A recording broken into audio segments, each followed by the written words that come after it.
Senang sekali saya Jessica Maria Fernanda kembali hadir menjumpai Anda. Hari ini bisa berbincang bersama dengan Dr. Daniel. Bahas di sini adalah tentang apa itu kanker payudara.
lamanya.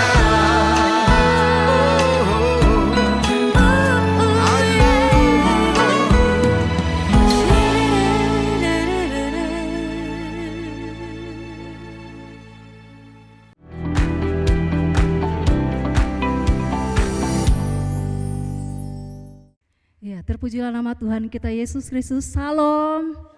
Selamat pagi Bapak Ibu yang terkasih dalam Tuhan kita Yesus Kristus. Kita bersyukur buat kasih dan kemurahan yang begitu luar biasa sehingga kita ada sampai hari ini. Amin. Dan pagi hari ini kami mengucapkan selamat datang kepada Bapak Ibu yang sudah hadir dalam acara kita yaitu talk show Waspada Kanker Payudara. Kami mengucapkan selamat datang kepada pengurus PGPI Provinsi Kalimantan Tengah, Bapak Pendeta Dr. Yosep Sura, kemudian kepada Ketua dan Pengurus PGPI Kota Palangkaraya, Pendeta Dodi Romusta STH, beserta undangan sekalian yang begitu luar biasa pada pagi hari ini. Baiklah, saya minta dengan penuh kasih kepada Bapak Pendeta Yosep Sura sebagai pengurus dari PGPI Provinsi Kalimantan Tengah untuk memberikan kata sambutan kepada kita pagi hari ini. Shalom.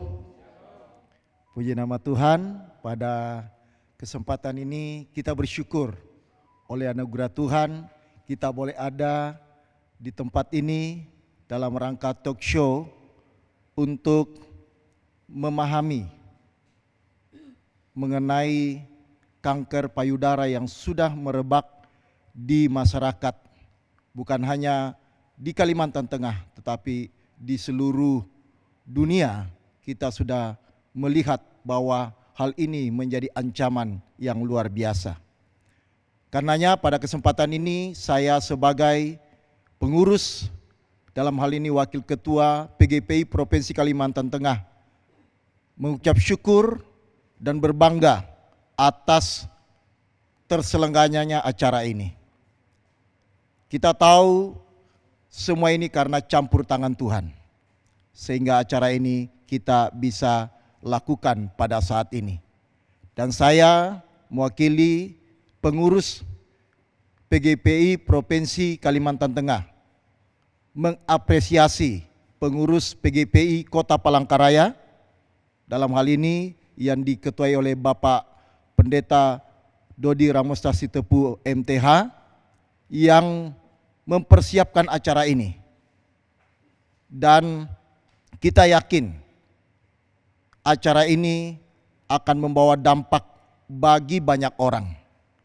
Terima kasih juga kepada TVRI yang telah menyiapkan seluruh perangkat yang ada untuk bisa kita menyelenggarakan acara ini. Terima kasih juga kepada Bapak Dokter dan narasumber yang lainnya yang boleh hadir menyiapkan waktu untuk memberikan edukasi kepada masyarakat supaya kita dapat mencegah hal ini ke depan sehingga tidak banyak lagi atau kita bisa mengurangi penderita kanker payudara ini. Puji Tuhan, saya sebagai pengurus mengucapkan terima kasih kepada PGPI Kota Palangkaraya dan seluruh pengurusnya yang sudah mempersiapkan acara ini dengan baik. Kiranya ke depan acara yang sama kita bisa lakukan kembali sehingga membuat masyarakat semakin dicerahi mengenai penyakit ini dan banyak orang yang kita bisa tolong. Dan peran sebagai organisasi dalam hal ini aras gereja benar-benar nyata di dalam kehidupan warga kita, masyarakat Kristen maupun masyarakat secara luas. Kiranya apa yang kita lakukan ini benar-benar berkenan di hadapan Tuhan dan memuliakan Tuhan dan membawa berkat bagi banyak orang. Terima kasih, Tuhan Yesus memberkati.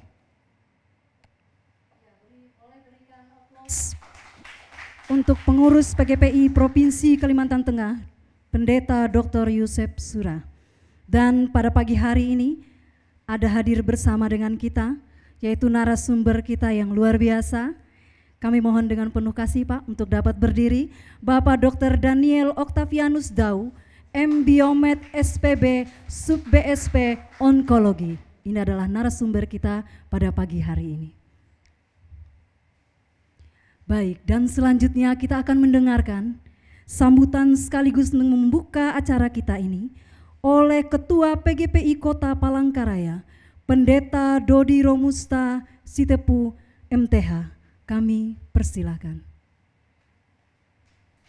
Baik, shalom. Puji nama Tuhan, jika hari ini kita bisa berkumpul di TVRI, ya, ini semua karena kebaikan dan kasih Tuhan kepada kita. Yang saya hormati Bapak Dr. Yosep Sura, pengurus PGPI Kalimantan Tengah dan rekan-rekan semua. Yang saya hormati Dr. Daniel Octavianus, ya, ahli bedah onkologi ya Pak ya, dan rekan-rekan semua pengurus PGPI Kota Palangkaraya. Dan hal ini bisa terjadi karena kita mencoba, PGPI Kota mencoba untuk menjawab beberapa persoalan yang sedang kita hadapi, gitu ya. Salah satunya adalah bahaya kanker payudara. Dan harapan kami dari pengurus Kota Palangkaraya, PGPI Kota Palangkaraya, melalui acara ini agar kita bisa memiliki ya pengetahuan deteksi dini lah, dan bahaya akan kanker payudara, dan juga memulai kembali hidup sehat, ya, hidup sehat supaya kita bisa sehat di dalam melaksanakan kehidupan kita. Dan satu lagi harapan yang kami harapkan adalah dengan terselenggaranya acara ini bisa memotivasi teman-teman yang sedang berjuang menghadapi kanker apa saja yang sedang dihadapi. Dan saya mau katakan kamu tidak sendirian, ada kita hamba-hamba Tuhan juga terus berdoa supaya setiap penderita mendapatkan kesembuhan dan pelayanan yang terbaik di Kalimantan Tengah ini. Itu harapan kami. Sekali lagi kami mengucapkan terima kasih buat panitia yang sudah bekerja keras ya melaksanakan acara ini dengan waktu yang begitu singkat. Spesial untuk terima kasih buat TVRI Kalimantan Tengah. Demikian yang bisa saya sampaikan, dan di dalam nama Bapa, Anak dan Roh Kudus, di dalam nama Tuhan kita Yesus Kristus, saya sebagai Ketua PGPI Kota Palangkaraya membuka acara ini. Shalom. Ya, demikianlah acara ini sudah dibuka. Acara ini diselenggarakan oleh PGPI Kota Palangkaraya dan bekerja sama dengan TVRI Provinsi Kalimantan Tengah. Dan kita akan berdoa untuk memulai acara kita pada pagi hari ini, dan doa ini akan dipimpin oleh Pendeta Fernandes. Kami persilahkan. Baik, sebelum kita memulai lebih lanjut acara ini, mari kita berdoa. Bapa yang baik, Bapa kami yang bertahta dalam kerajaan surga, di dalam nama Yesus Tuhan, kami mohon berkat dan penyertaan Tuhan dalam acara talkshow ini, supaya berjalan dengan sangat baik dari awal, pertengahan, hingga akhirnya. Dan di dalam nama Tuhan Yesus kami memulai acara ini. Haleluya, amin.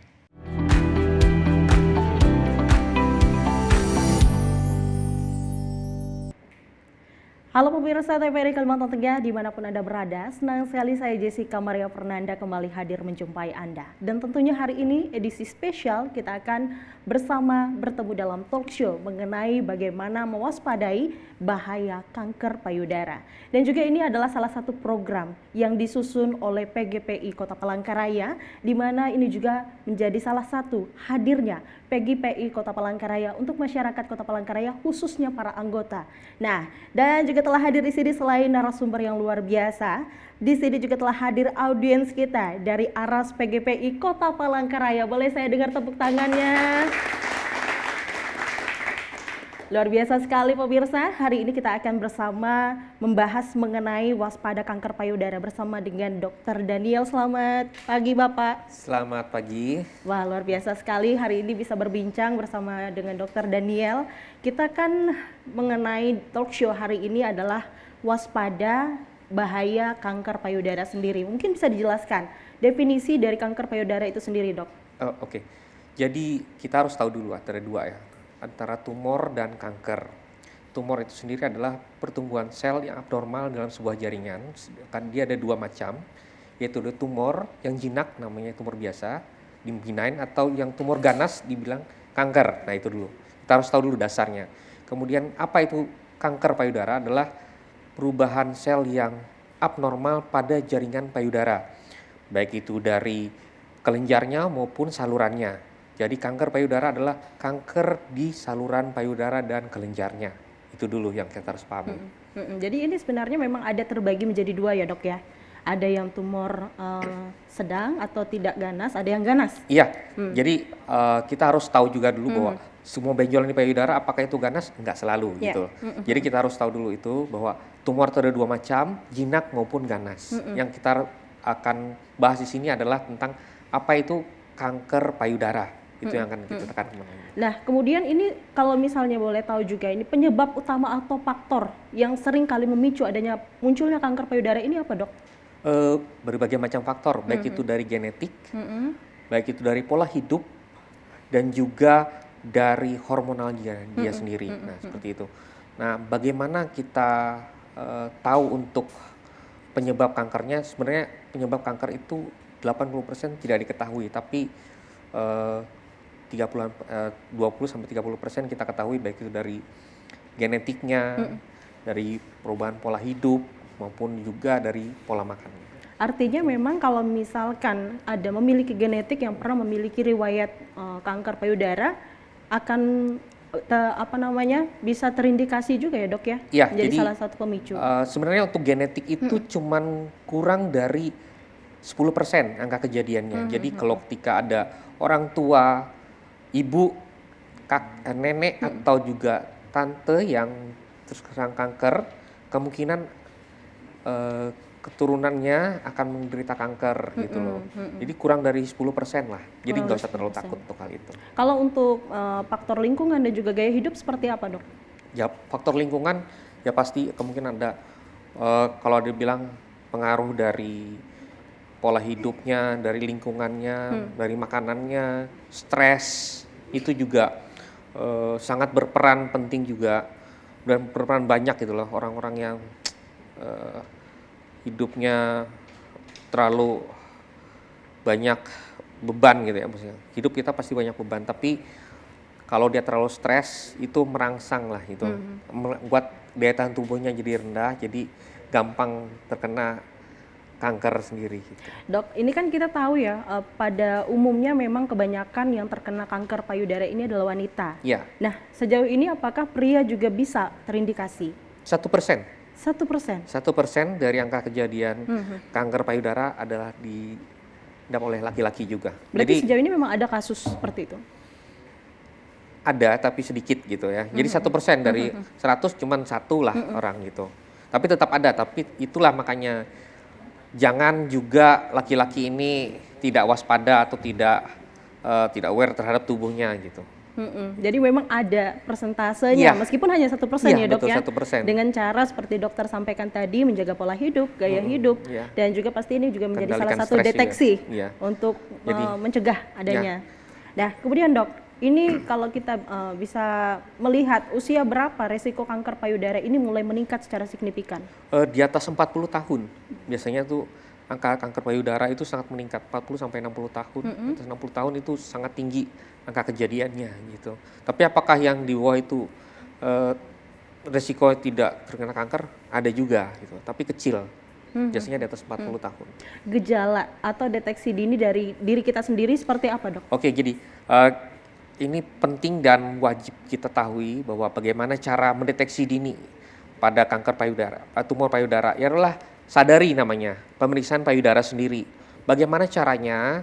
Biasanya kalau perempuan itu 7 hari setelah mens pertama, hari pertama. Misalnya mensnya hari pertama tanggal 1, nanti tanggal 7 periksa payudaranya. Bagaimana cara periksanya? Angkat tangannya, pegang payudaranya ada benjolan apa tidak. Kemudian pencet putingnya ada keluar cairan darah atau warna lainnya seperti itu. Atau melihat payudaranya ada luka kah, ada benjolan yang tidak semestinya di situ. Gitu. Itu harus Apakah harus rutin? Rutin. Paling nggak sebulan sekali setelah itu mens. Gitu. Biasanya di atas umur 35 tahun, kerjakanlah itu. Berarti memang di atas usia 35 tahun itu harus wajib mendeteksi terus ya dok ya? Mendeteksi dini ini sih dari awal seharusnya ya. Karena banyak juga tumor-tumor yang jinak gitu. Tumor-tumor jinak yang harus kita pantau. Biasanya kalau dia tambah besar, segeralah pergi ke dokter. Gitu. Jadi memang sangat berperan penting juga untuk mendeteksi dini ini ya dok ya? Sendiri ya. Kalau ada benjolan sedikit, udah periksa sendiri. Oh ada curiga, segera datang ke medis untuk memeriksakan lebih lanjut gitu. Untuk di Kota Palangkaraya sendiri berapa persentase wanita atau pria yang terkena kanker payudara ini? Untuk epidemiologi kita belum ada penelitiannya, tapi di Dori Silvanus sendiri, saya di poliklinik itu menerima untuk angka kasus baru itu kurang lebih sampai 10 orang per bulan. Itu sangat sangat menyedihkan ya. Dan terutama itu banyak kankernya yang sudah stadium lanjut, yang sudah besar, udah ada luka, berbau gitu. Itu yang sangat disayangkan. Nah, makanya saya tekankan bahwa pentingnya pemeriksaan payudara sendiri atau sadari itu untuk mendeteksi dini sekecil mungkinlah, maksudnya sedini mungkin. Ketika tumornya masih kecil, segera bisa kita obati dan juga akan meningkatkan harapan hidupnya. Itu yang harus kita tingkatkan, bahwa stadium 1 misalnya tumornya masih kecil, kurang dari 2 cm, kita tahu angka harapan hidupnya sangat tinggi. Bisa sampai 100% lah. Dalam 5 tahun dia masih hidup gitu. Sedangkan ketika dia sudah stadium lanjut, stadium 2 udah mulai turun sampai 70%. Kemudian stadium 3 60%, stadium 4 kurang dari 40% kejadian hidupnya. Itu yang menjadi PR buat kita semuanya, bahwa pentingnya pemeriksaan sadari itu. Pemeriksaan sedini mungkin. Dan jangan takut, jangan juga khawatir gitu ya. Kita bisa mengerjakan pengobatan itu di sini. Nah, kemudian pada saat kita berandai-andai ya dok ya, misalnya ada masyarakat Palangkaraya atau misalnya ada yang di sini mengalami gejala atau deteksi dini seperti yang dokter sampaikan, tumbuh benjolan dan lain sebagainya, kemudian diperiksalah ke dokter. Nah, ini pada saat sudah diperiksa dan kemudian ini ternyata sudah masuk stadium 2, apakah ini semakin meningkat lagi atau bisa diturunkan adanya pencegahan pertumbuhannya? Jadi kalau stadium itu kan kita lihat harus ada mendiagnosanya dulu bahwa ini tegak bahwa oh ya ini kanker, harus diperiksa, diambil jaringannya sedikit, dilihat oh ini kanker. Kalau stadium itu dia tidak bisa down staging, maksudnya tidak mungkin turun gitu ya. Stadium itu dari awalnya sudah ya. Kita bisa meningkatkan supaya dia itu tidak menjadi stadiumnya lebih lanjut gitu. Makanya sedini mungkin. Kalau dia semakin lanjut, semakin lama pengobatan, semakin susah, semakin mahal, kayak gitu, ya. Dan juga untuk keluarga akan jadi beban gitu. Sejauh ini dok, untuk adanya naik stadium ini dok, berapa lama? Tergantung dari tergantung dari pasiennya sendiri. Apakah dia mau berobat secara holistik? Holistik itu dalam arti menyeluruh. Pengobatannya itu paripurna, maksudnya tuh pengobatannya bukan jangan suara-suara. Dok saya cuma mau di biopsi aja, habis itu pakai obat kampung. Ya nggak bisa gitu loh. Dia harus apa? Dia harus ikut pengobatan kita, ikut treatment kita. Apakah perlu operasi? Harus dioperasi. Ada yang nggak mau dioperasi ya susah gitu loh. Saya cuma mau kemoterapi aja, kalau nggak saya cuma mau dioperasi aja tapi tanpa mau kemoterapi atau obat-obatan kayak hormonal lainnya. Itu susah sekali gitu loh. Makanya percayakanlah kepada kami supaya kami bisa membantu Anda yang sedang kanker sakit ini supaya bisa sembuh. Ketika pengobatannya bagus, rutin, pasti hasilnya akan baik gitu. Nah, berarti seperti yang dokter sampaikan ya, bahwa memang ini tergantung dari individunya atau pasiennya sendiri ya dok ya.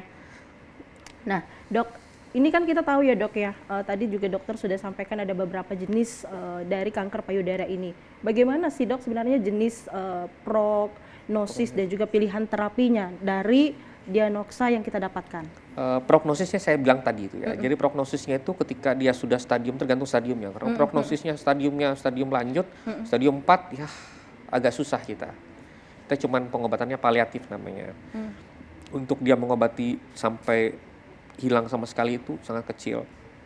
Angka harapan hidup dalam 5 tahun kurang dari 30% gitu. Makanya susah. Makanya kemudian bagaimana pengobatannya? Sama seperti saya tadi bilang, dia tergantung dari stadiumnya. Kalau dia stadium 1, kita tergantung dari jenis subtype-nya lagi. Subtype-nya apa lagi? Ada namanya luminal atau dia hormonal respon. Kemudian HER2 type. Ada juga dia triple negatif atau basal like. Jadi tergantung dari kanker mame itu tidak cuman kanker ya udah apapun itu makanan ini enggak. Individu. Sekarang itu pengobatan kanker itu per individu. A dan B itu sangat berbeda. Tergantung dari jenisnya gitu. Nggak semuanya sama. Obat kemoterapi pun sama, berbeda. Obat-obatan yang lain pun berbeda. Jadi precision medicine namanya. Jadi setiap orang berbeda pengobatannya. Baik itu dari operasi, kemoterapi, radioterapi, maupun obat hormonal dan obat targeting terapi. Nah itu. Kalau kapan kita radioterapi? Kalau dia kenapa kita banyak nih pengobatannya? Operasi, kemoterapi, radioterapi, dan yang lain-lain. Kalau dia semakin tinggi, stadiumnya gitu. Makanya kalau bagusnya, kalau stadium rendah paling-paling kita operasi dan obat hormonal juga bisa. Ada pasien saya, dia usia, karena dia tenaga medis, dia sadar gitu, dia nyeri. Dia periksa, dia untung masih stadium 1. Kita operasi dan dia cuma minum obat aja.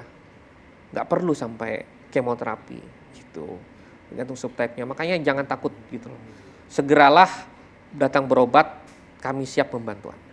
Jadi artinya meskipun sudah tahap stadium 1 ini sudah ada operasi juga bisa dilakukan ya dok ya, untuk menyetop adanya jaringan ini semakin berkembang. Iya. Ya, betul. Kalau bilang tergantung dari tempatnya. Kalau stadium 1, apakah bisa mempertahankan payudara? Bisa. Stadium 1, stadium 2, bisa kita pertahankan payudara? Bisa sekali. Makanya orang takut, aduh payudara saya hilang nih, saya takut, saya nggak enak, saya malu gitu kan. Makanya sedini mungkin ketika ada benjolan itu, periksa. Kemungkinan besar kita bisa pertahankan payudaranya. Gitu. Mungkin ini stigma yang masih beredar ya dokter di Provinsi Kalimantan Tengah, khususnya Palangkaraya. Nah kalau untuk kesadaran dari masyarakat sendiri yang dokter lihat sejauh ini untuk memeriksa atau mendeteksi adanya kanker payudara ini di Kota Palangkaraya seperti apa dok? Masih sangat minim ya. Terbukti dari yang datang ke kita stadiumnya sudah lanjut, sudah besar-besar gitu kan. Ya itu salah satunya stigma kita bahwa takut ke dokter, takut memeriksakan, malu. Pertama tuh pasti malu gitu ya. Itu sangat malu dengan orang kah, takut ini bener-beneran kanker. Habis itu takut bagaimana nanti selanjutnya pengobatannya. Itu yang harus diubah dan bagaimana caranya ya. Saya berharap dengan acara seperti ini membuka wawasan kepada masyarakat bahwa kanker itu enggak ngeri itulah kalau dia masih stadium awal. Makanya lakukanlah gerakan sadari bagaimana pemeriksaan payudara sendiri. Nanti kita akan lebih jelasnya, nanti akan dikasih YouTube-nya atau apanya bagaimana cara pemeriksaannya gitu. Kalau di Provinsi Kalimantan Tengah sendiri dok, sejauh ini apakah ketersediaan fasilitas dan juga tenaga medis untuk kanker payudara ini sudah memadai menurut dokter? Kurang pastinya. Di Kalimantan Tengah untuk bedah onkologi cuman ada 2. Cuman ada 2 nih. Cuman ada di Dori Silvanus. Belum ada tempat lain. Nah, sekarang lagi ada beberapa yang sekolah yang mudah-mudahan dengan penambahan nantinya berapa tahun lagi penambahan tenaga medisnya akan membuat semakin banyak orang-orang yang bisa ditolong secara cepat. Oleh itu hari ini talk show ini diadakan ya dok ya, sebelum terlanjur parah, pemirsa ada di rumah, khususnya masyarakat Kota Palangkaraya, ini hadir untuk kita semuanya. Bagaimana cara untuk mendeteksi dini agar seperti yang Dokter Daniel sampaikan, tidak ada lagi gejala kanker payudara ini menyebar semakin bertumbuh ya dokter? Iya, semakin besar, makin susah diobati. Susah diobati nanti. Ya dokter, di sini juga setelah hadir ya bersama kita Aras PGPI Kota Palangkaraya, mungkin ada yang mau ditanyakan dengan adanya penjelasan yang disampaikan oleh Dokter Daniel tadi?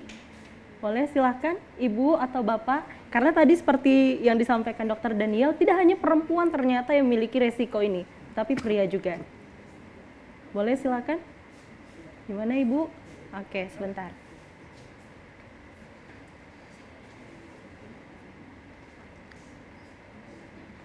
Silakan Ibu.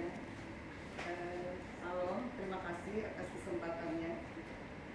Saya adalah penyintas atau survive dari kanker payudara. Ya, saya mau bertanya dokter, bagaimana kalau seorang yang sedang mengalami pengobatan, melakukan pengobatan yang sedang hamil, apakah boleh dikemo dan bagaimana dampaknya? Pertama itu, dan yang kedua, apakah pengobatan herbal bisa menyembuhkan? Dan juga apakah kosmetik mempengaruhi pengobatan? Mungkin itu dulu dokter. Terima kasih. Baik. Dengan Ibu? Dengan Ibu Erminda Nora, Ibu Pendeta Erminda. Oke. Bagaimana dok? Kita tahan dulu atau langsung dijawab? Oke, langsung jawab aja ya. Silakan dok. Biar saya nggak lupa nih. Jadi apakah boleh orang hamil itu di kemoterapi? Apakah ada? Ada. Pasien-pasien yang sedang hamil boleh nggak? Bisa nggak terkena kanker payudara? Pasti bisa. Kemudian boleh nggak di kemoterapi? Bisa, di atas usia 16 minggu. Ada beberapa obat-obatan yang bisa, tapi ada resikonya. Resikonya adalah sampai kehamilan prematur gitu. Kehamilan prematur itu yang sering terjadi gitu ya. Untuk kecacatan sih tidak, tapi kehamilan prematur itu bisa. Kemudian yang kedua tadi apa ya? Yang kedua tadi? Yang kedua, apakah kosmetik mempengaruhi pengobatan? Kalau kosmetiknya cuman ditabur di luar aja, cuman bedak-bedak biasa sih enggak ya. Kalau kosmetiknya sampai yang mengandung merkuri, yang nggak jelas itu, yang sudah nggak lolos BPOM POM ya kemungkinan bisa lah. Gitu. Dokter, satu lagi pertanyaan saya mungkin ya. Saya itu kan waktu menjalani pengobatan itu ada diagnosa yang mengatakan seperti ini.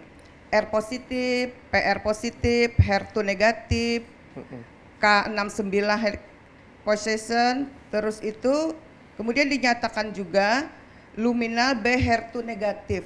Nah, apa itu artinya? Pertama itu, dan yang kedua, yang mana sih yang lebih berbahaya? Apakah HER2 negatif, apa HER2 positif, atau yang lainnya? Terima kasih dokter. Oke.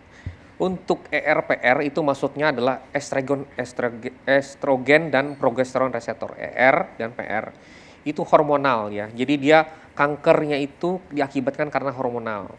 Maksudnya dia dicetuskan gampang. Kemudian HER2 itu adalah HER2 type namanya. Dia itu adalah sebuah permukaan dari sel yang dia punya ligan yang bisa membuatin jadi merangsang untuk sel itu berreplikasi, bertumbuh banyak gitu. Kemudian Ki67 itu adalah bagaimana sel itu bermitosis semakin banyak gitulah intinya. Nah, paling gampangnya adalah kalau ER-nya positif itu namanya luminal. Luminal itu ada dua, luminal A dan luminal B. Kemudian kalau HER2 itu ya sama saya bilang epidermal dari sel tumor itu sendiri. Kalau itu positif pasti dia tidak terlalu bagus kalau dia cuman ER saja. Kalau ER positif ditambah dengan HER2, prognosisnya semakin tidak bagus. Dia semakin high risk. Dan paling tidak bagus lagi yang adalah triple negatif. Triple negatif itu ER-nya negatif, HER2-nya negatif. Itu yang atau namanya bilang basal like. Jadi itu yang prognosanya sangat buruk. Biasanya angka keharapan hidupnya kurang dari 5 tahun tuh sangat tinggi. Angka kekambuhannya tinggi. Kalau HER2 positif, angka kekambuhannya di atas 2 tahun tuh sangat tinggi. Kalau dia ER, PR yang positif, bagus dengan coba minum obat hormonal dan juga kemoterapi awalnya pasti akan baik. Nah, kalau HER2 negatif tentu itu lebih Iya, lebih bagus. Ya, betul. asal juga jangan ERPR-nya negatif. Nah, itu lebih nggak bagus lagi. Tadi kita juga sudah mendengarkan ada beberapa pertanyaan dari audiens kita ya dok ya. Nah ini mungkin sebelum nanti kita akan melempar kembali untuk audiens kita bertanya, di sini mungkin kita sambung lagi perbincangan kita tadi dok. Sejauh ini dengan adanya pengobatan yang diberikan juga dari dokter atau tenaga medis, apakah ini juga memiliki efek samping dok? Ya, untuk efek sampingnya mungkin sudah rasakan ya. Untuk kemoterapi biasanya buatin rambutnya jadi rontok gitu ya. Kemudian dia mual sampai muntah, lemes. Nah itu yang banyak orang takutkan gitu. Tapi tenang, lihatin aja pre-survival kami ketika selesai kemoterapi, lihat bahagianya. Rambutnya sudah panjang, udah cantik, luar biasa kan? Nah itu. Wah. Jadi jangan takut ya. Iya. Sudah ada bukti nyata banyak orang pasien selesai kemoterapi, selesai pengobatan bisa tampil lebih glowing gitu ya. Jadi jangan takut ya Jangan dok ya takut. untuk melakukan pengobatan. Iya. Memang itu fase yang harus dilewati ya dok Iya. ya. Tenang saja, masih bisa nanti glowing kembali Iya. kalau sudah diobati dan juga Betul sudah sembuh. sekali. Nah berarti ini memang salah satu bentuk nyata bahwa kalau kita berani untuk melakukan pengobatan ini, Iya. angka kesembuhannya memang sungguh ada ya dok ya. Iya betul. Yang penting pengobatannya diikuti gitu ya. Dengan satu lagi harus dengan kesungguhan hati dan hati yang lapang dan hati yang gembira ya Bu ya. Hati yang gembira adalah obat. Itu yang buat semangat kita. Satu lagi pengobatan yang paling penting adalah pengobatan secara lingkungan maupun spiritual yang mendukung dia gitu. Biar dia nggak jadi gampang putus asa. Psikologisnya juga ya. Psikologis itu yang harus dijaga. Kalau dia down, sedikit ini udah menyerah, susah. Berarti ini memang peran dari orang sekitar, terkhusus juga keluarga ini sangat penting ya dok ya. Ya, betul sekali. Oke dokter, kita boleh kembali ke audiens kita. Bagaimana, adakah yang ingin bertanya kembali dengan dokter Daniel mengenai bagaimana waspada kanker payudara? Ya. Terima kasih buat kesempatannya. Perkenalkan, nama saya Pendeta Bertilom Harahap. Selain mengurus PGPI Kota Palangkaraya, saya juga Biro Pemberdayaan Perempuan PGPI Provinsi Kalimantan Tengah. Saya sangat berterima kasih atas pemaparan dokter saat ini, dan ini memang sangat penting ya, bukan hanya untuk satu golongan. Dan ternyata bukan hanya untuk kaum perempuan saja. Berkaitan pertanyaan, tadi ada pertanyaan yang belum dijelaskan oleh dokter, yaitu mengenai obat herbal. Apakah itu mempunyai peranan sangat penting banget dibanding dengan obat yang memang dari medis seperti itu? Apakah boleh berbarengan? Apalagi kalau di Kalimantan Tengah ini kan ada terkenal dengan akar-akar, bajaka dan sebagainya. Itu gimana gitu? Bolehkah bersamaan dengan obat medis atau selesai dulu obat medis baru herbal atau sebagainya? Terima kasih atas penjelasannya. Oke.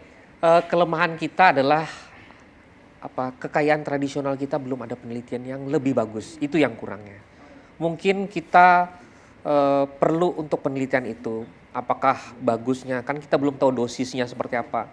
Kalau saya sih kalau dibilangin herbal itu bagus apa enggak, saya nggak bisa jawab gitu ya. Karena apa? Karena belum ada, karena sudah berapa ratus lagi saya bilangnya, pasien yang datang ke sana sudah selesai dengan obat herbal, sudah capek dengan obat herbal dan tidak ada bukti nyata bahwa itu menghilangkan atau bisa menyembuhkan. Nggak ada bukti nyatanya. Nggak ada bukti nyatanya bahwa di awalnya di kanker, di diagnosa, habis itu dia pakai akar-akaran itu hilang, sembuh. Nggak ada. Mungkin obat-obat herbal itu bisa meningkatkan daya tahan tubuh aja, mungkin iya, ya. Tapi saya nggak tahu tuh. Saya belum bisa berani mengatakannya. Mungkin penelitian lanjutannya untuk bisa. Ini sekarang akar bajaka nih lagi tren, bahwa sampai sekarang pun ada penelitian doktoral tentang akar bajaka ini, bagaimana dia meningkatkan imunitas. Nah, kita doakan aja bisa gitu ya, bisa selesai dan rampung dan terpublikasi bahwa ini benar adanya. Ada penelitian lebih lanjut ya. Kalau dari dokter sendiri, mungkin dilanjutkan tadi pertanyaan Ibu, apakah Bapak dokter juga menyarankan atau tidak menyarankan adanya pengobatan barengan herbal dan juga medis. Saya sih saya belajar dunia ilmu barat gitu ya. Semua berdasarkan penelitian basisnya. Jadi karena itu tidak ada penelitiannya, tidak ada bukti konkretnya, jadi saya sih bilang nanti dulu lah ya. Karena belum ada belum ada hasil penelitiannya bahwa ini benar apa enggak itu, bisa apa enggak. Biar bisa dipertanggungjawabkan Iya, juga ya nanti dok kalau ya. dibilang boleh nggak dok? Kalau saya bilang boleh, nanti saya, lu ternyata selama ini nggak berguna kan, nanti saya yang tutup lagi gitu ya. Oke, terima kasih dokter dan Ibu Pendeta sudah. Seandainya dia menggunakan bersamaan obat dari medis dengan herbal tadi, ada dampak negatifnya nggak? Ya coba tanya aja dia. Karena saya nggak tahu, maksudnya tuh saya juga nggak tahu lah. Kalau Ada nggak kira-kira yang sama ini kan dokter kan udah teliti nih, misalnya dia udah minum obat secara rutin dari dokter, kemudian ada keluarga nawarin, udah kau pakai Bejaka aja. Nah yang maksud saya, apakah dengan pengaruh Bejaka ini bisa mengurangi manfaat dari obat medis itu, Ya. begitu dokter? kalau saya sih tidak menyarankan ya. Siap. Tapi kalau saya merasa bahwa dia nggak boleh sama sekali, saya cuma menyarankan. Tapi kalau dia mau ya terserah dia aja gitu ya. Apa yang kamu yakinkan itulah yang kamu kerjakan, ya terserah.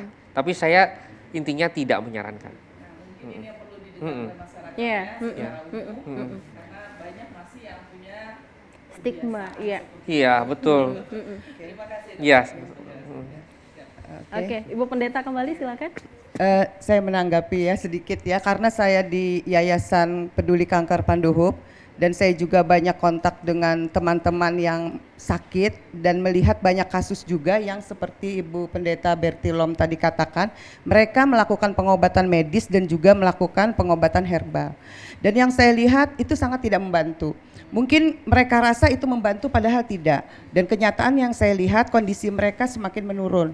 Ya, karena karena ada kontraindikasi antara pengobatan medis dengan herbal sehingga pengobatan medis tidak berjalan dengan tidak maksimal. Nah, seperti itu. Jadi itu yang saya lihat selama ini dengan teman-teman yang melakukan pengobatan ganda itu. Terima kasih.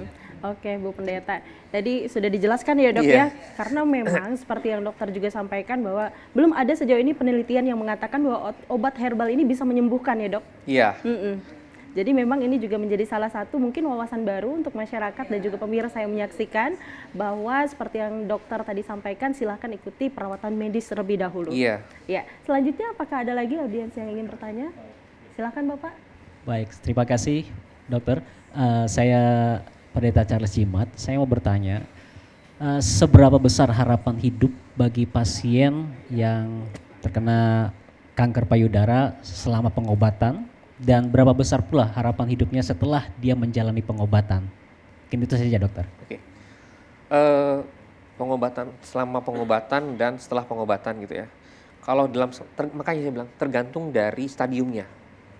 Stadium itu yang akan menentukan, maksudnya menentukan sih, secara garis besar gitu ya, harapan hidupnya atau overall survival kan namanya, overall harapan hidupnya bagaimana. Ketika dia stadium 1 2 0 sampai 1 itu harapan hidupnya 100%. Udah 2 90%.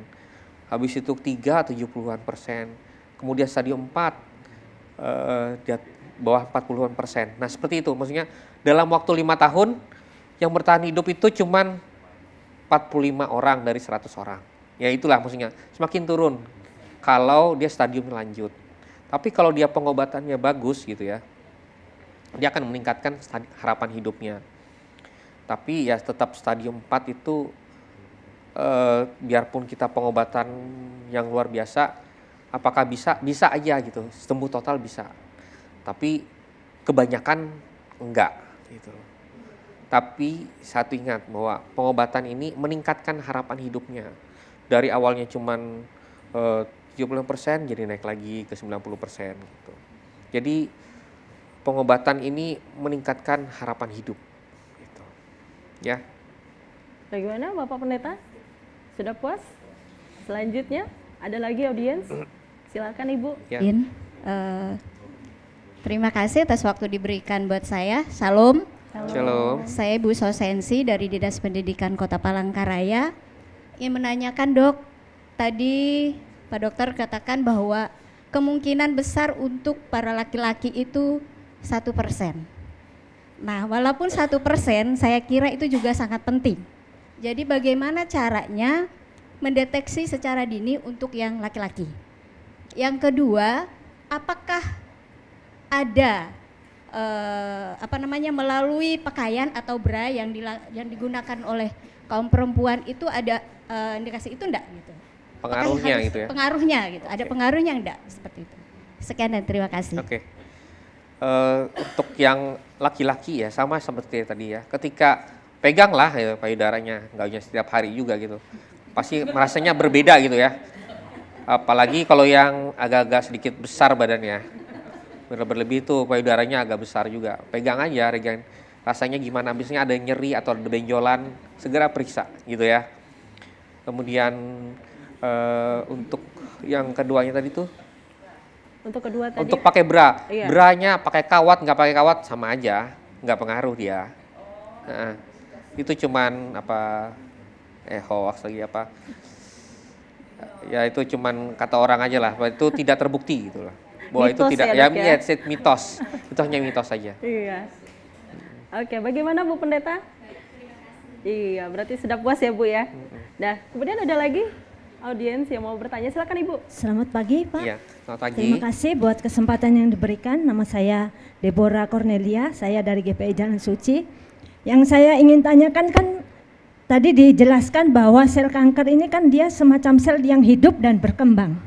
Sebelum memasuki stadium yang pertama dan dalam waktu perkembangannya ini selain benjolan yang bisa kita raba, itu apakah ada semacam ciri yang lain, misalnya ada rasa ngilu, ada gejala-gejala. Soalnya kan kebanyakan yang dari saya dengar kan banyak kami kaum perempuan ini tidak menyadari bahwa ada sel kanker dalam dirinya.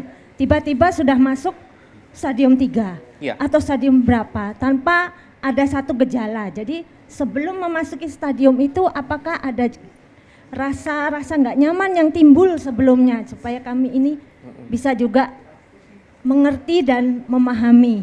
Terima kasih Pak, itu saja pertanyaan dari saya. Selain benjolan, rasa nyeri di payudara salah satunya, tapi tidak selalu. Benjolannya nggak selalu juga nyeri. Rasa panas gitu bisa ada, atau ada keluar cairan di puting payudara bisa gitu. Dan sekarang kalau anak kita takut nih sekarang nih, ada program nanti ini lagi program pemeriksaan sel kanker di tubuh kita. Cukup dengan darah aja diambil. Dia ukuran yang kurang dari 1 cm pun dia bisa mendeteksi. Ini lagi ada promo, boleh nggak ya? Boleh Dok, boleh silakan Dok. Tapi dia ada kanker payudara, kanker paru, kanker pankreas, usus besar, kemudian kanker di gaster atau lambung. Nah, itu bisa dilihat, ada berapa lagi bisa dilihat diambil dari darah. Ini sekarang lagi promo. Di mana itu Dok? Promonya ini dari harganya 9.500.000. Itu diambil dari darah aja nih, kita kirim ke Jakarta. Nanti pasti rame nih mudah-mudahan. Di Siloam, bayarnya 1.500.000. Itu sangat-sangat murah. Mendeteksi dia cuma melihatin ada sel kanker di tubuh Anda. Indikasinya Dok ya? Iya. Itu salah satu sih. Sebentar Dok, ya. 1,5 juta yang bisa kita dapatkan apa saja? 10 itulah. 10-nya? Jadi 10. semuanya Ya, bisa rata-rata terdeteksi melalui darah itu tadi? Dia bisa mendeteksi itu. Liatin darah. Nah, itu sistemnya gimana Dok kalau kita mau melakukan pemeriksaan tersebut? Jadi ya tinggal datang aja ke sana, daftar, ambil darah, bayar. Langsung ke rumah sakit Siloam? Iya. Oke, mereknya nggak apa-apa ya. Tapi ini bagus karena ini lagi luar biasa murah maksud saya itu. Ketika kita enak untuk deteksi dini aja, kamu sehat, pasien usia di atas 40 tahun, saya sarankan Ini sih promonya sejak kapan dok? Sampai kapan?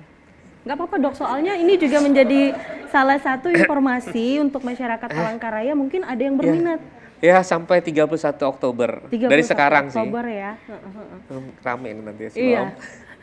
Karena kan memang dok seperti yang kita tahu juga mungkin stigma di masyarakat mungkin banyak yang takut selain juga biaya yang mahal untuk mendeteksi dini. Iya. Nah ini juga menjadi salah satu kesempatan untuk masyarakat Kota Palangkaraya untuk juga mengetahui tidak hanya kanker payudara yang bisa dideteksi ya dok ya. Kanker macam-macam. Habis itu faktor prediktor untuk kita bisa terkena kanker apa saja bisa diperiksa di rumah di laboratorium yang ada. Gitu di sini, laboratorium besar lah. Habis itu pemeriksaan bilangin genetik kita diturunkan, bisa periksanya lagi, BRCA namanya, cek BRCA mutasi ada di Palangkaraya di sini periksa dari darah aja selesai. Sekarang deteksi dini tapi itu pricey ya. Kalau yang paling murah adalah periksa, sadar dulu ada periksa. Ya. Terima kasih dok, ini informasi yang luar biasa, kabar gembira untuk masyarakat Kota Palangkaraya dan juga pemirsa yang ada di rumah yang mungkin menyaksikan tayangan ini. Silahkan jikalau ingin atau berminat seperti yang Dr. Daniel tadi sampaikan bisa langsung datang ke Rumah Sakit Siloam untuk mendeteksi atau mengecek adanya deteksi dini gejala ataupun kanker apa berbagai saja, berbagai macam kanker ya dok ya. Dengan nominal 1.500.000 Anda bisa mendapatkan banyak sekali ya dok ya, deteksi dini mengenai kanker.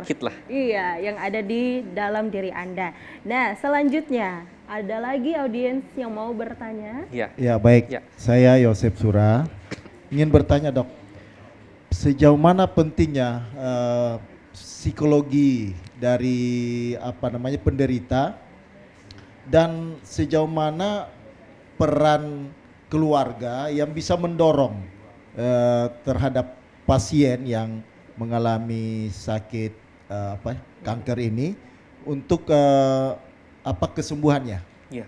Ya, itu saja dok. Terima kasih. Ya, saya bilang tadi sangat penting. Psikososial itu sangat penting. Ketika keluarga maupun sakit tidak ada yang mendukung, mengantar aja, contohnya paling gampang adalah mengantar dia berobat, menemani dia sampai terdeteksi kanker, itu orang pasti akan sangat terbantu daripada kalau dia sendiri.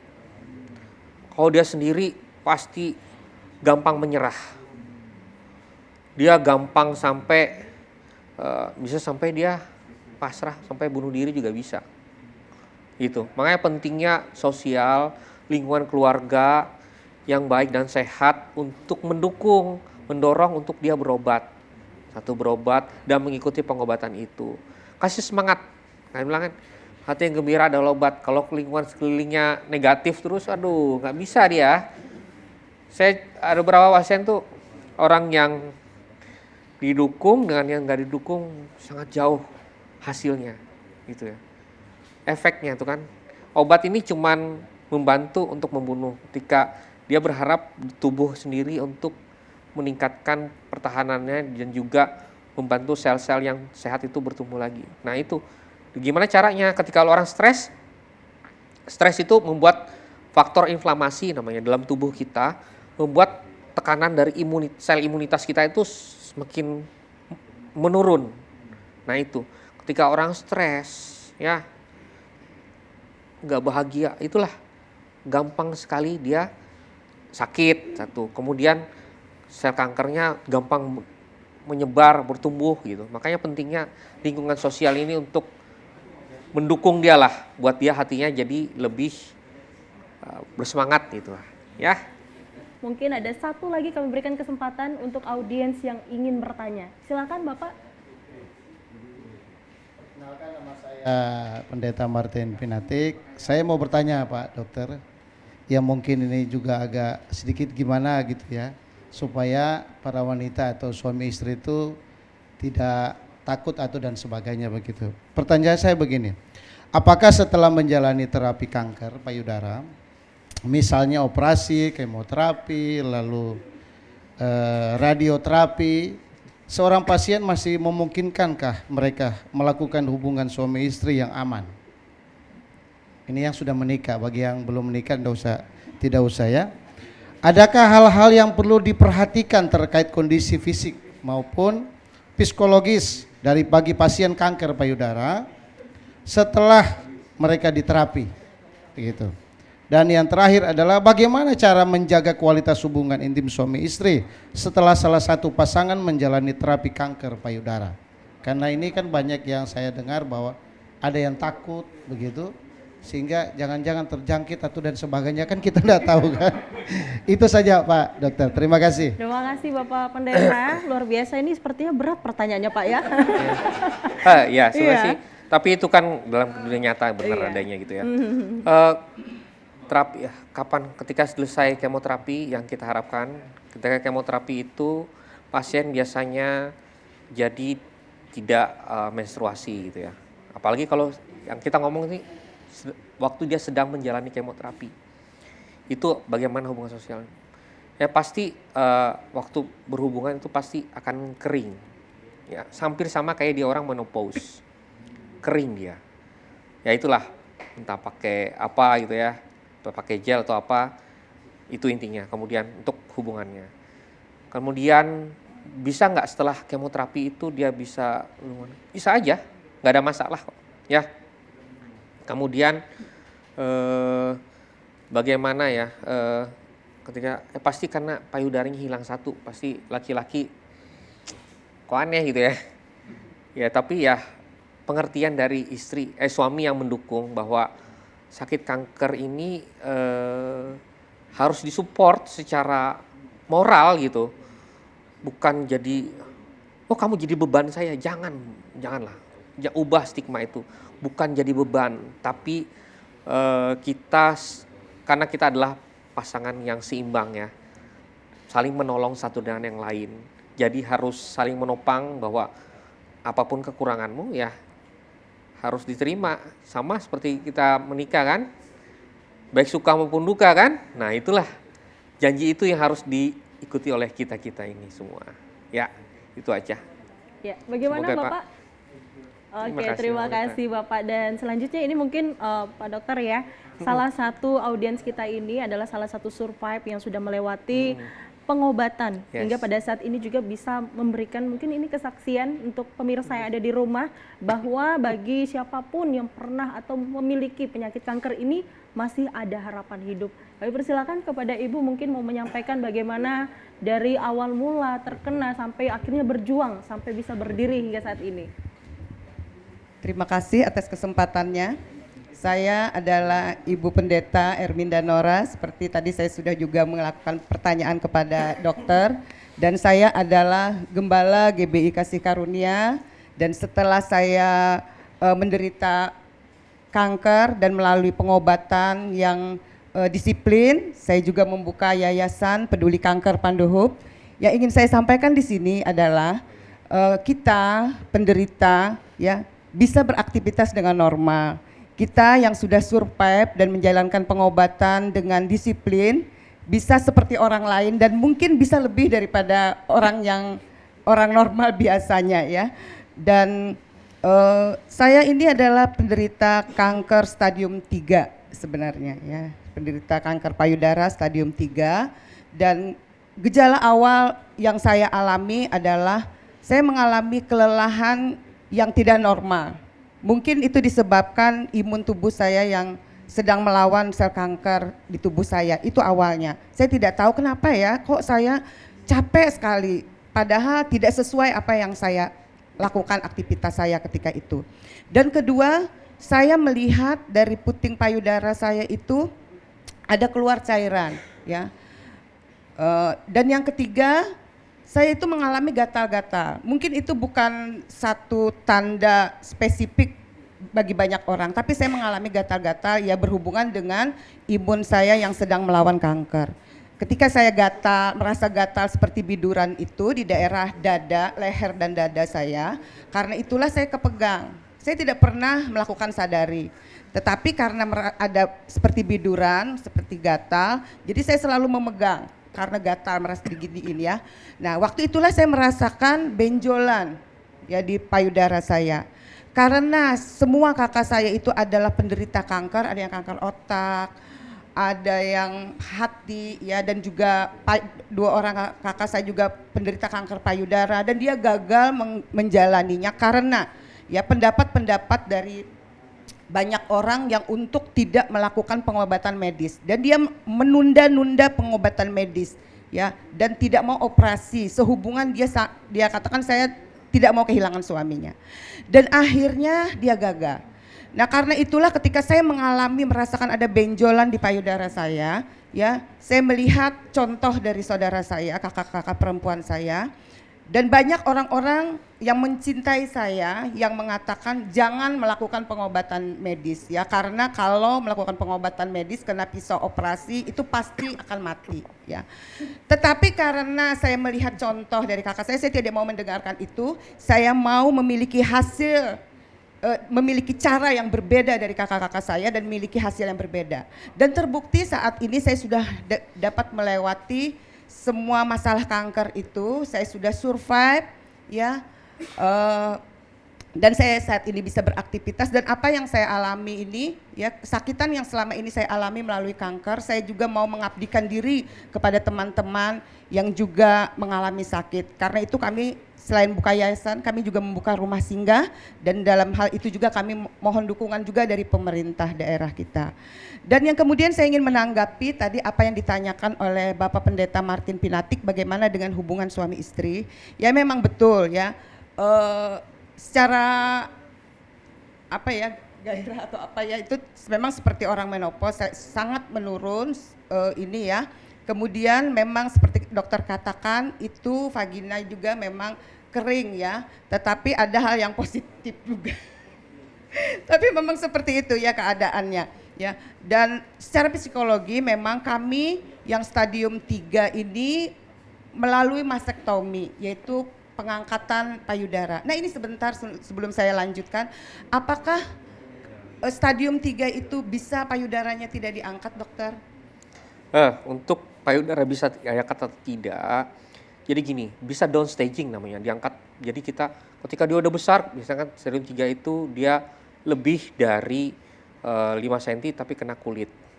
Tergantung letaknya satu, ya. Ini kan permasalahannya ini payudara bisa dipertahankan apa tidak. Bisa kok nanti kita mau namanya ketika tumornya makin kecil, kita angkat tumor di sekitar tumornya aja, namanya BCS. Kemudian bisa direkonstruksi nggak? Bisa kok.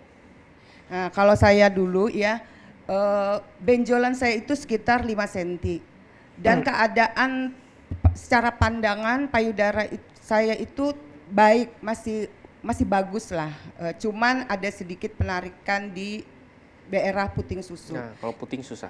Nah, benjolan itu sedikit di atas dari puting susu. Ya kalau dia di sentral kita tidak menyarankan untuk mempertahankan payudaranya karena aliran limfatiknya yang bermasalah nanti, gampang dia menyebar kemana-mana. Oke, ya. Jadi memang secara psikologi yang saya alami untuk hubungan suami istri, memang saya ada rasa minder, ya, merasa tidak nyaman dan selalu menutupi. Tapi satu kali saya mendapatkan sesuatu yang saya percaya itu dari Tuhan, ya, bahwa apa yang kita alami semua tentu akan mendatangkan kebaikan bagi orang yang mengasihi Tuhan, kata firman Tuhan. Pertama itu. Yang kedua secara pribadi, saya merasa mendapat satu pencerahan yang daripada Tuhan.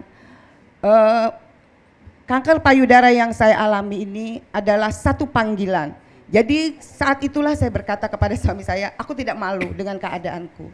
Ya, karena ini adalah panggilan Tuhan dalam hidupku yang berharga untuk melayani orang-orang yang juga mengalami seperti saya. Boleh beri tepuk tangan Mungkin untuk Ibu seperti Pendeta. itu. Terima kasih. Terima kasih. Tuhan memberkati. Luar biasa sekali pemirsa dan juga dokter, ini adalah salah satu bukti dan nyata ya yang bisa kita lihat bahwa kesaksian dari Ibu Pendeta ini menjadi salah satu mungkin motivasi bagi pasien-pasien yang pada saat ini masih berjuang. Mungkin sebagai closing statement dalam talk show kita hari ini, dokter, adakah yang mau disampaikan untuk masyarakat yang ada di Kota Palangkaraya, khususnya para anggota PGPI yang hadir hari ini? Oke, sebarluaskan bagaimana itu deteksi dini dengan cara yang paling mudah dan murah. Pemeriksaan payudara sendiri. Hari ke-7 setelah menstruasi pertama kali, diperiksa, dipegang payudaranya, pakai 3 jari, pegang, ada benjolan apa tidak. Sama kayak orang lain, pasti awalnya adalah benjolan. Pegang aja benjolannya, entah itu jinak atau ganas, segera berobat ke dokter. Jangan takut, jangan malu. Dan jangan juga dengerin yang sekeliling kita supaya menghalangi kita untuk bertemu dengan para medis. Ya, bahwa satu lagi adalah ketika penyandang kanker adalah hati yang gembira adalah obat. Ketika kita gembira, imunitas kita naik dan juga pengobatan pasti akan lebih baik. Ya, itu saja. Terima kasih dokter, dan juga luar biasa terima kasih kami ucapkan untuk seluruh ARAS Persekutuan Gereja-Gereja Pentakosta Indonesia Palangkaraya yang sudah hadir dan juga membersamai kita dalam talk show hari ini pemirsa. Dan saya Jessica Maria Fernanda pamit undur diri mewakili seluruh kerabat kerja yang bertugas. Terima kasih dan sampai jumpa.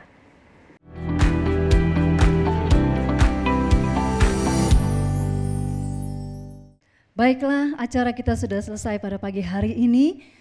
Dan saya percaya bahwa acara ini tidak hanya berhenti di sini saja, tapi akan ada acara-acara yang luar biasa yang nantinya akan diprakasai oleh PGPI Kota Palangkaraya, dan itu tentunya akan membangun kita semua, terkhusus aras-aras gereja yang ada di Kota Palangkaraya. Sekali lagi kita berikan aplaus kita yang luar biasa kepada PGPI Kota Palangkaraya dan TPRI yang sudah mensupport acara ini. Dan sebagai penutup kita akan berdoa yang nantinya akan dipimpin oleh Bapak Pendeta Charles Jimat. Kami persilakan. Mari Bapak Ibu, kita akan menutup rangkaian talk show kita pada hari ini. Bapak yang baik, kami bersyukur atas segala kebaikan kemurahan Tuhan. Tuhan sudah menyertai talk show ini, di mana kami menerima ada banyak edukasi, dan biarlah hal itu juga menjadi hal yang akan kami lakukan dan jalani di hari lepas hari. Terima kasih, berkati Bapak Dr. Daniel yang sudah memberikan kami wawasan, memberikan kami informasi dan edukasi berkenaan dengan kanker payudara. Biarlah semua yang disampaikan dapat kami praktekkan dan kami dapat kerjakan, dan kami semua ARAS PGPI Kota Palangkaraya pun diberkati dengan kegiatan ini, dan biarlah di hari-hari mendatang pun hal-hal yang dilakukan dan dikerjakan oleh ARAS PGPI Kota Palangkaraya dapat menjadi saluran berkat bagi masyarakat Kota Palangkaraya. Terpuji namamu, ini menjadi doa syukur kami, dan kami akhiri kegiatan talk show pada hari ini di dalam nama Tuhan Yesus, Tuhan dan Juru Selamat kami yang hidup. Haleluya. Amin.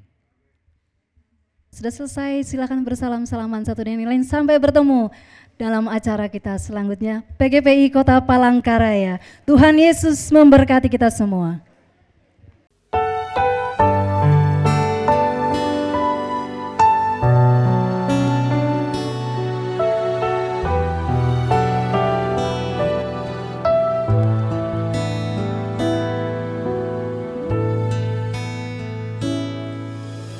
Ku bersyukur selalu dalam kelemahanku, ada rencana yang indah Kau berikan bagiku. Ku bersyukur selalu dalam kelemahanku, ada rencana yang indah Kau berikan bagiku. Saat keadaanku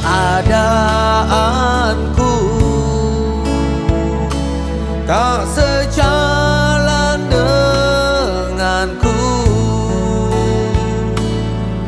tetap hatiku bersyukur, Kau Tuhan yang terbaik.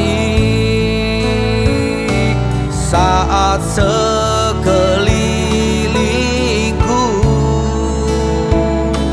tak mengerti hidupku,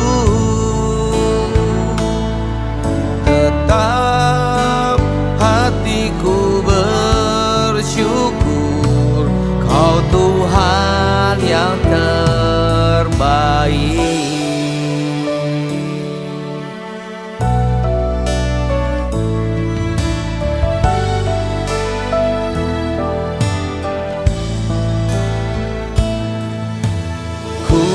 Bersyukur selalu dalam kelemahanku,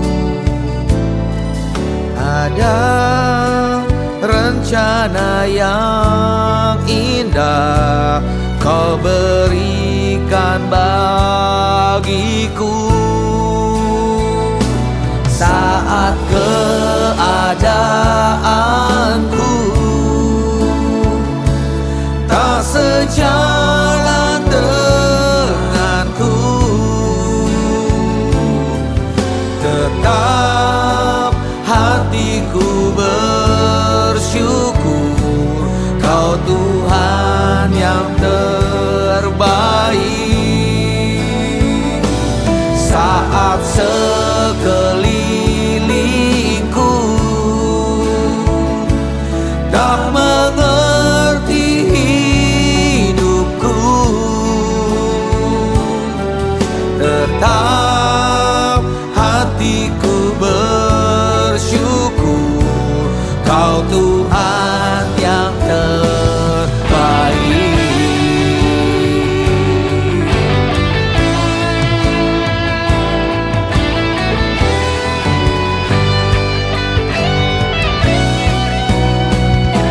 Saat keadaanku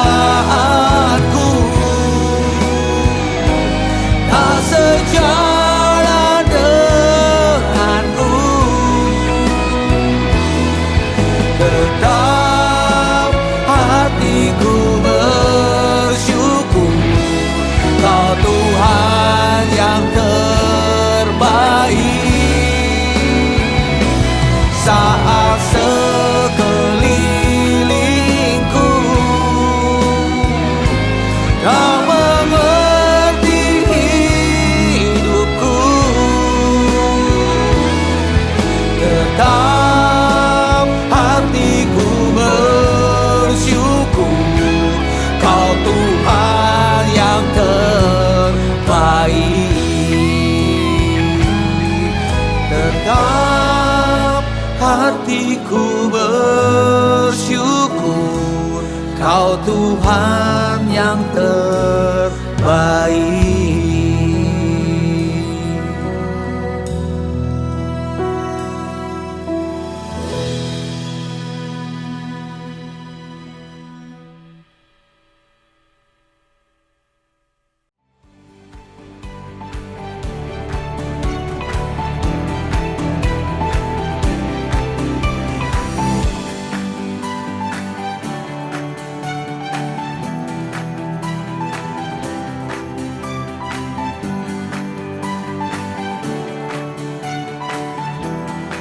Senang sekali saya Jessica Maria Fernanda kembali hadir menjumpai Anda. Hari ini bisa berbincang bersama dengan Dr. Daniel.